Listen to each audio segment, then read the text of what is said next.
What's up everyone, it's Ryan here, and today welcome back to another episode 6 on my thoughts on Michael Bay's Transformers, and I sort of like, what do I think about that character? Were they good? Did I like them? So yes, today we're actually going to be doing the communications officer of the Decepticons, Soundwave. So yeah, we're going to be talking about Soundwave, but before we get into it, spoilers for the first Transformers movie, the second Transformers movie, and the third Transformers movies. All those three Transformers movies, all the first Transformers movies, are gonna all contain spoilers in this video. So again, if you haven't seen like the first three Transformers films, those first three will have spoilers in this video. So I don't want you to get spoilers again. Spoilers in the video. So if you haven't seen like any of those three, please watch those and then come back because I'm gonna be talking about spoilers. So yes, again, one more time, spoilers. But yes, we're gonna be talking about Soundwave. It's gonna be a great discussion. So let's get into it. So guys, if you have watched this series about my thoughts on Michael Bay's Transformers, you know the drill. We actually talk about what did they do in the movies, what scenes were they in, and were they a good character. And then I also talk about like what would I have added if I didn't like that scene or if I wanted to give them more screen time. So let's get into the movie appearance. So the first time we actually got to see Soundwave was actually in the Revenge of the Fallen movie, where he was actually up in space, and it seems like he was mainly there to provide communications between the Decepticons without the humans finding out. Now, besides being like the communications officer like he was in G1, Soundwave was also in space to actually find out where like the last remaining piece of the Allspark cube was, and this is actually the Allspark shard, and he actually sent Ravage to retrieve it, and he did. So the plan did work, and like Megatron was used by the like Allspark shard to actually be revived. So the plan did work, and that was like mostly all the scenes we actually got to see of Soundwave in the Revenge of the Fallen movie. So really completing his mission in space, Soundwave really didn't need to stay up there because there's really no point when he can help the Decepticons. So it seems like during the time of Revenge of the Fallen, like the aftermath of it, and then sort of like the beginning of Dark of the Moon, Soundwave actually came down to Earth sometime in between, and let's get into like what he did in the Dark of the Moon movie now.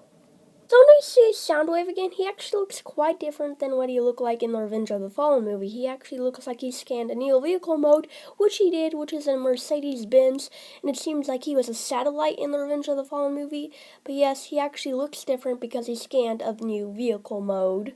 So after arriving on Earth and actually scanning a new vehicle mode, we actually get to see Soundwave actually meet up with the remaining Decepticons, actually survive Revenge of the Fallen, sort of like being Megatron, Starscream, and a few other Decepticons.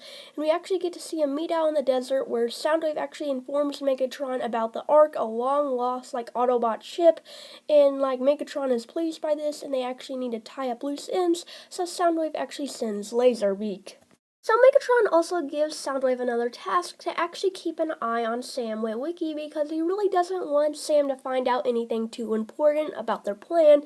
So Soundwave actually disguises himself as like Sam's girlfriend's car so he can sort of make sure that he actually doesn't have to go far to actually find Sam.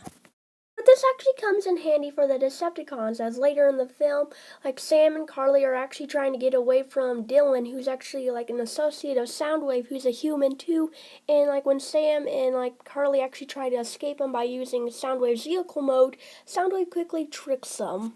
So how Soundwave actually surprises or sort of tricks Sam is when he actually quickly transforms so they can't get away, and he actually grabs Carly holding her hostage so that it's like the perfect plan for like the Decepticons. So like they actually task Sam with actually finding out what the Autobots are planning because the Autobots are about to leave Earth, and like the Decepticons want to make sure that like they're not planning on coming back. So they actually use Sam as that, and they're actually using Carly as a hostage, so he actually does as they say. We don't get to see Soundwave until a little later on in the film, like when the Decepticons are actually invading Chicago, we actually get to see Soundwave and a group of Decepticons actually captured some Autobots, being like Dino, Wheeljack, Sideswipe, and Bumblebee, and it seems like Dylan advised that like there should be no prisoners and only trophies, and that's when like the Decepticons started executing Autobots.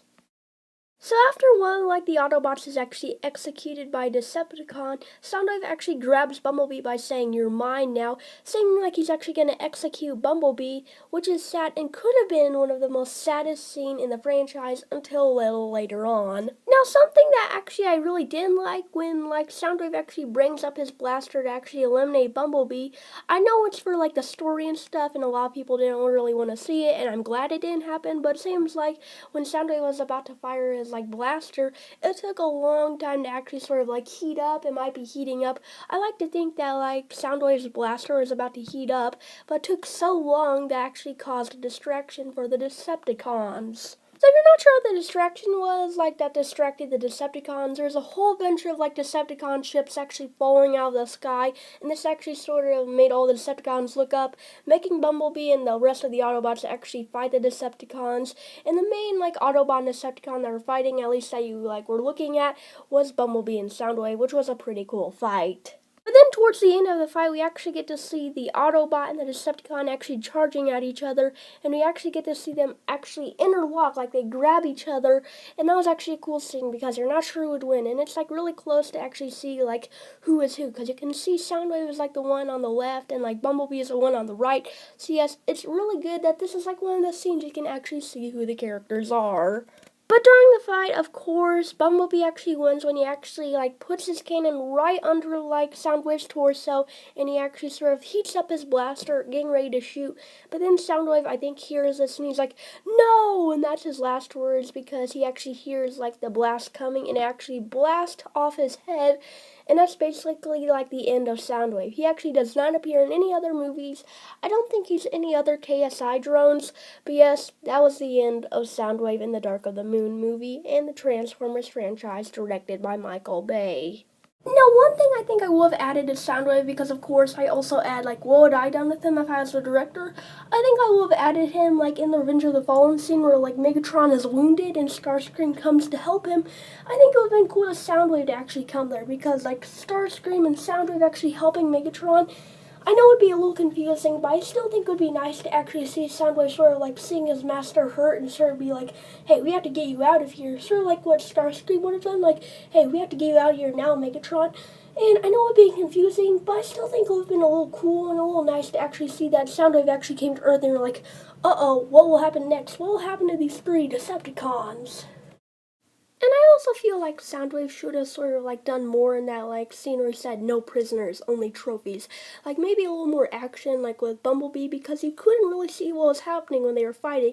You could see him like pretty good, but sometimes you couldn't see him. So I wish we got a little more screen time there, but overall, pretty good character.